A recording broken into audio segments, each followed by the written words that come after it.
Hey friends, welcome to Sabbath School Daily, where we've been studying from this lesson right here, 3 Cosmic Messages. This week we've been studying from lesson number 5, which has the title, The Good News of the Judgment. And today's lesson, Tuesday's lesson, has the title, A Magnificent Scene. You know, when I was a child, I had a really hard time reading storybooks because most of the time, in the moment where the good guy is losing or apparently losing and the bad guy is winning, I used to get anxious and sometimes even scared. So I'd jump to the end of the book, read the ending, I'd go through the whole spoilers, right? Or I'd spoil the story for me.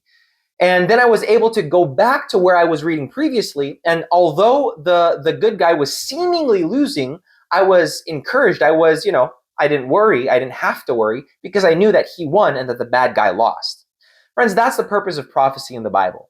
The Bible gives us prophecy, God gives us prophecy so that while we see the world around us that is seemingly going down, down a big black hole, it's spiraling into oblivion, things are going out of control, everything is chaotic, it seems, we know that God is still in control. That is the purpose of prophecy in the Bible.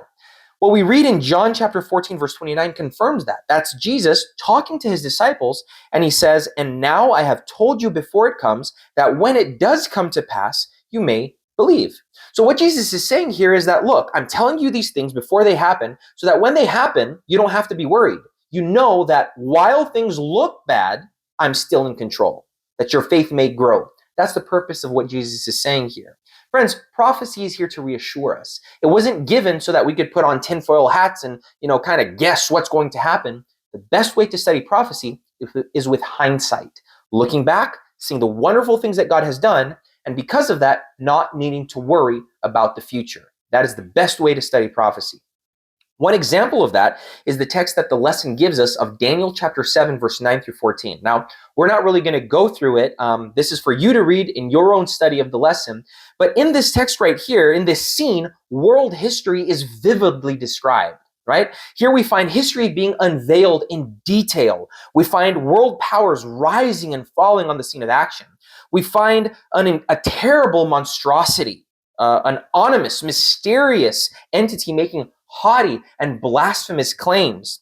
We observe the sinister revelation that God's people would be persecuted for 1,260 years. But then the final act of this whole story, the final act of this drama right here, is the revelation that we do not need to worry, that while things look bad, God is in control. He is the great judge, and justice will prevail. That's what the courtroom scene is meant to provide, the encouragement that it's meant to provide. The lesson puts it this way: God took Daniel in prophetic vision from the chaos and the conflict of the earth to the glories of heaven's sanctuary and the sitting of the supreme court of the universe, where Christ, the rightful ruler of the world, would receive from his Father the kingdom that was rightfully his. Friends, if there's one thing that truly encourages me and comforts me, and I mentioned this, I believe, in yesterday's lesson, is that in Christ we have the judge and we have the defense attorney.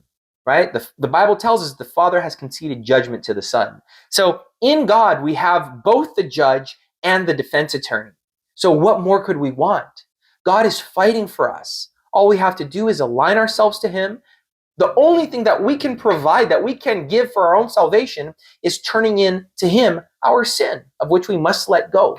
So I hope that today's lesson encourages you. Tomorrow is kind of like a part 2 to today's lesson. We're going to study the continuation of this very topic, but please remember to study your lesson, look up the Bible verses, write down the answers to the questions. That will help confirm the knowledge in your mind and your memory. It will help you be able to repeat it and to discuss it with friends, with family, with coworkers when and if it does come up.